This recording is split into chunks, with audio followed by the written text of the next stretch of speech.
पहिल्यांदा तर महाराष्ट्र इतका संकुचित कधीच नव्हता की महाराष्ट्रामध्ये परप्रांतीयांनी राहू नये किंवा इथे केवळ कोणी याच लोकांनी राहावं त्याच लोकांनी राहावं अशा प्रकारची संकुचित मनोवृत्ती महाराष्ट्राने कधीच पाहिली नाही।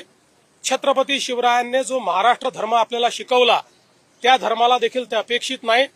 आणि मला तर अतिशय आनंद आहे की माझा मराठी बांधव मी देशाच्या कुठल्याही राज्यात गेलो तरी तिथला एक अतिशय प्रॉमिनंट अशा पद्धतीचा नागरिक म्हणून त्या राज्यामध्ये तिथल्या संस्कृतीमध्ये भर टाकताना दिसतोय। भाषेचा जिथपर्यंत प्रश्न आहे मला असं वाटतं की स्वभाषेचा अभिमान हा असलाच पाहिजे, मराठी भाषेचा अभिमान हा असलाच पाहिजे। महाराष्ट्रात राहणाऱ्या प्रत्येकाने मराठी भाषा शिकलीच पाहिजे। आणि मला निश्चितपणे असं वाटतं की जे लोक या महाराष्ट्रात वास्तव्याला आहेत ते मराठी भाषा शिकण्याचा प्रयत्न करतील।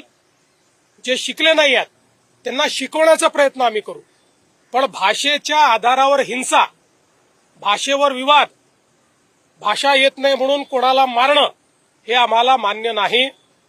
यातला मार्ग हा आहे की आपली भाषा इतकी सुंदर आहे आणि इतकी सोपी आहे, कोणालाही शिकवता येते।